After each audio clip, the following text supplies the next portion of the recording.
Welcome to the Nathan Nephew Show. I'm your host, Nathan Nephew. We've got another packed full half hour, 25 minutes or so, whatever it ends up being, with all the extra stuff that's necessary when it comes to radio. This stuff isn't free, so you know that, but I do it. I mean, it's fun.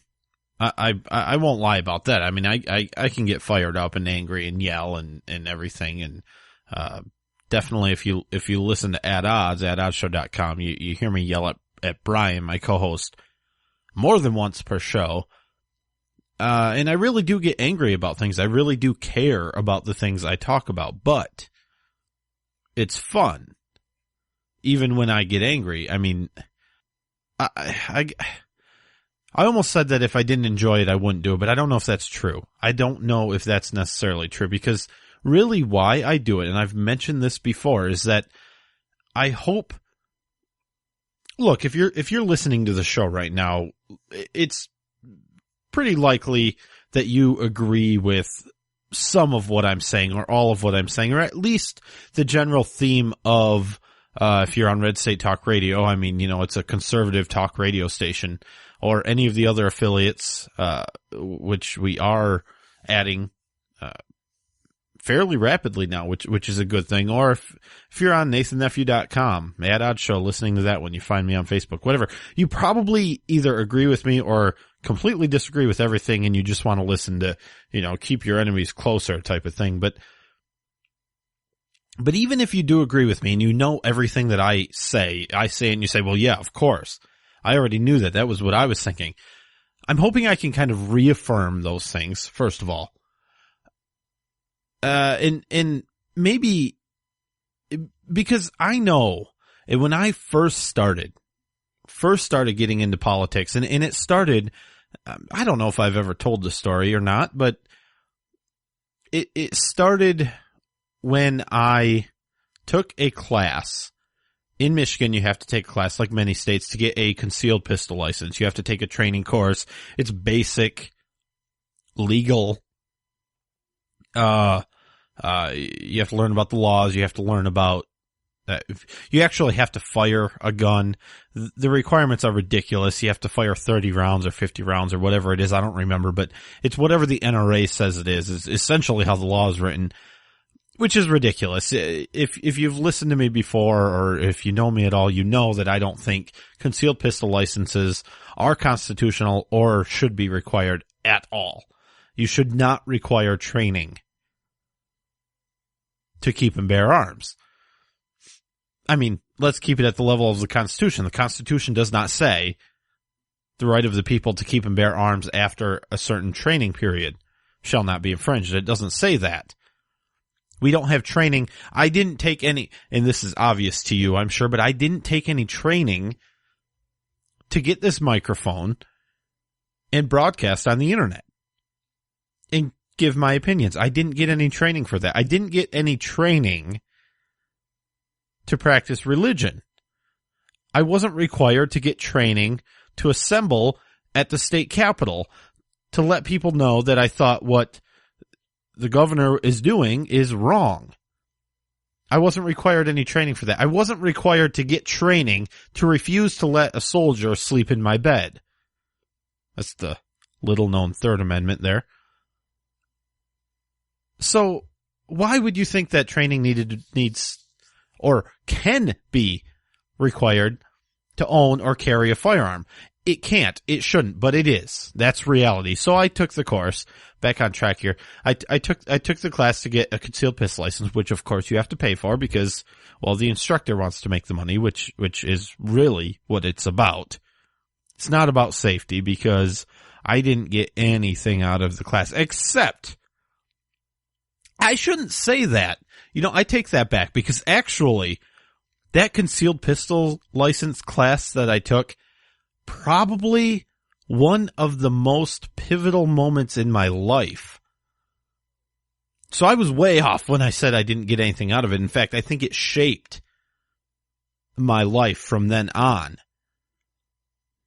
Because we were learning how to safely carry a concealed handgun, right? And I don't know how it came up.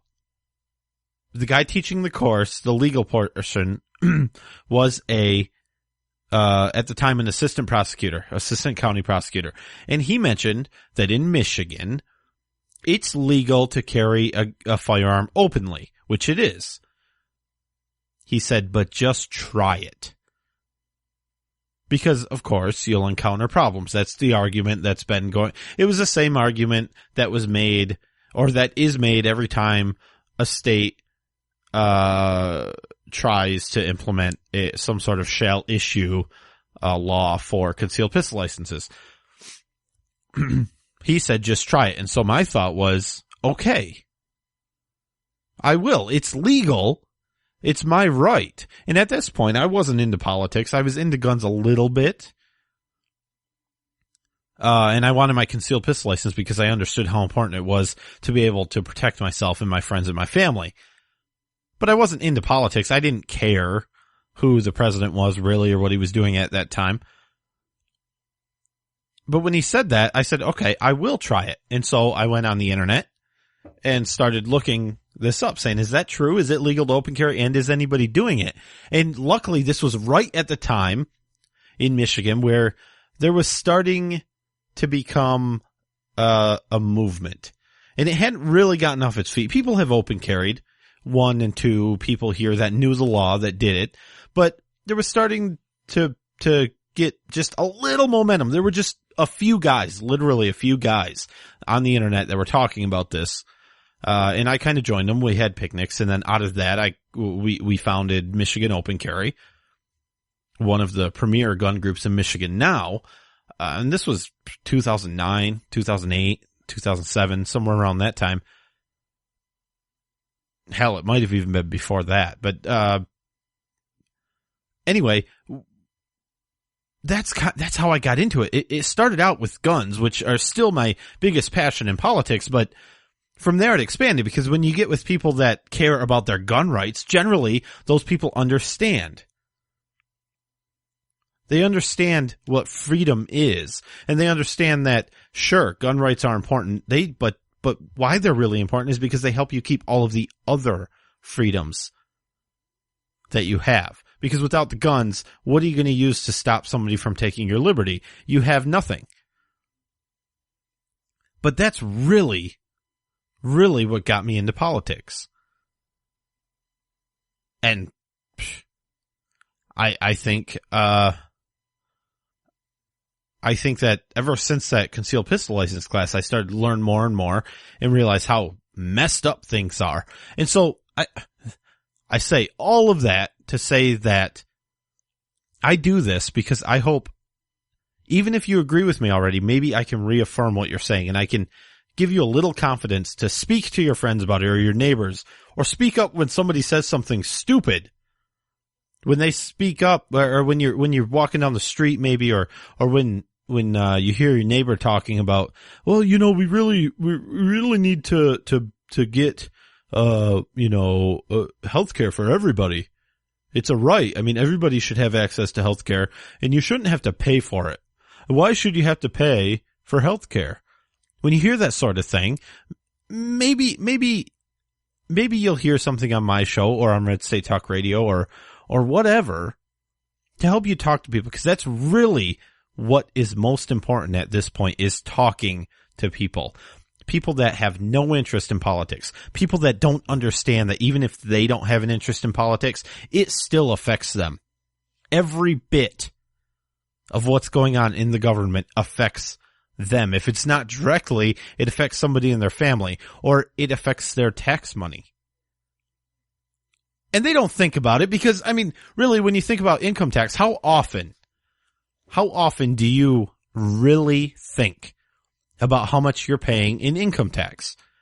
Probably in April every year, you kind of think about, I wonder how much I'm going to get back or how much I owe. But with withholding, which is a huge part of the scam, you get your paycheck and then your taxes are already gone. You don't even have to worry about it. You're not even going to think about it. You don't see it, because whatever you get, whatever is on your check is deposited in your bank account, whatever it is, that's your pay.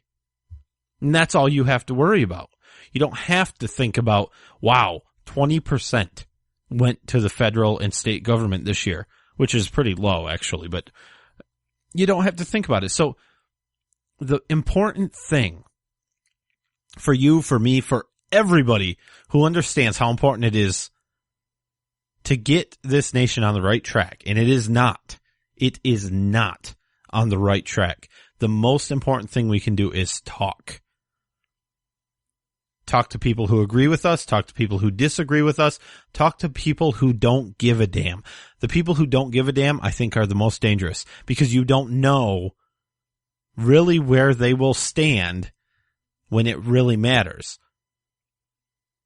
And they're not making decisions, if they do vote, on, they're not standing for a certain principle, or they're not doing the research in making the decision on fact. It's more likely to be influenced by radio advertising or television advertising, or who had the best handshake when I was at the ice cream shop downtown and those politicians came in. I'm going to take a quick break. When I come back, I want to actually get into some content. We had a couple fairly significant people resign today in the Obama administration, and I just wonder if Obama knew that they were resigning, or if he read it in the newspaper with the rest of us. I'll be right back.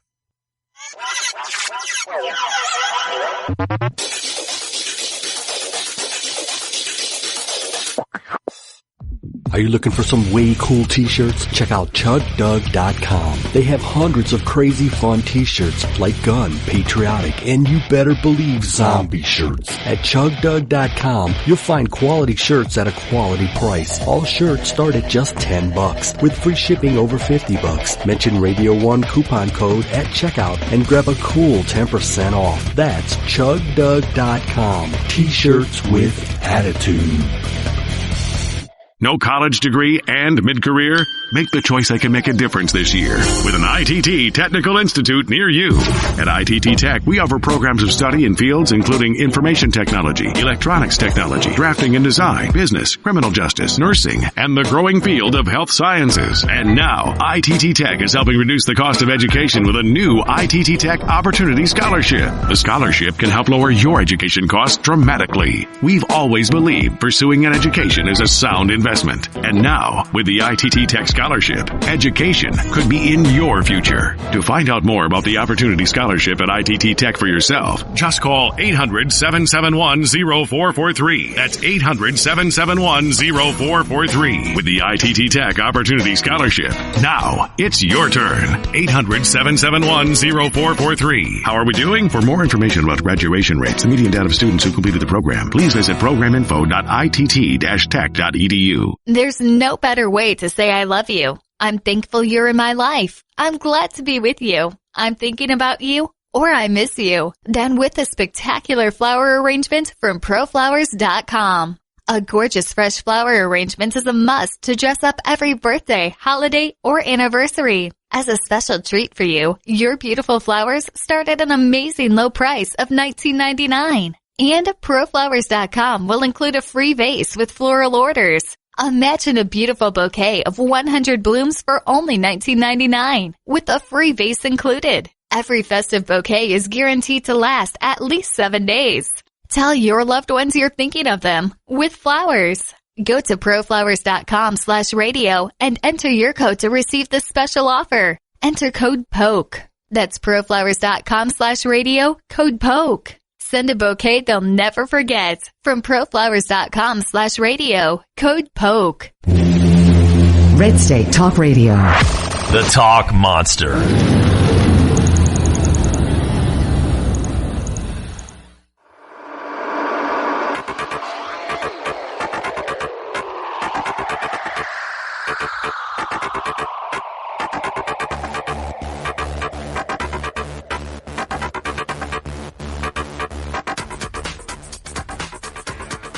And I'm back. I'm Nathan Nephew here for another few minutes, 10 minutes or so, I think. You don't have much more time to put up with me, but I want to talk about something that I completely blew past in the first half hour, or I mean the first segment there, because I kind of got on a roll about why I'm here, but hopefully that's obvious. If it's not, then I don't know. I'll try to do better. But today we had a big announcement. Obama was going to give a speech about the VA situation. What this is basically the Veteran Affairs, their health care system that is set up for the veterans is not working. There's veterans dying. There's veterans who have to wait for care. And meanwhile, the people in charge are getting bonuses. They're getting paid. They're getting bonuses. And the system is not working. And nobody knows that it's not working. What's this guy? Shinseki is his name. He's in charge of this whole thing. He says, nobody told me. I found out when I read the newspaper like the rest of you. Which sounds familiar. His boss, Barack Obama, uses that excuse on every scandal that comes up. What? The IRS targeting people? Well, I heard about that watching ABC News like you did. Well, no one told me. Read the newspaper, and I found out, and I'm mad as hell. I am mad. You're mad, but who have you fired? Who have you fired with all of these scandals? Benghazi, the IRS, Obamacare, Fast and Furious, the VA. Who have you fired? Nobody. They've all stepped down, or, in the case of Eric Holder, still has his job. Shinseki resigned, saying he wanted to stick around. But he resigned because he didn't want to be a distraction. He didn't resign because he thought, you know what? I'm doing a terrible job. I am not doing a service to these veterans who deserve what we promised them. Obama didn't fire him. In fact, Obama was sad. Oh, I'm really, really sad to see him go. You should have fired him. You should be fired. But he is in charge. Before the buck stops with you, Mr. President, the buck stops with him when it comes to the VA. So he resigned. That does absolutely nothing for the problems because it's a problem with the system. Now, what is this system? It is actually the end goal of what Obamacare is. It's a single-payer, socialized healthcare system, which is, in fact, the stated end goal with healthcare in this country. It's something Obama said we can't do right away, but we'll have to work towards it.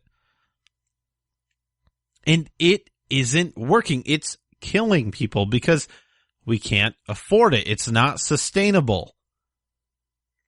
And you have people making the decision of who gets care, who doesn't get care, who lives, who dies.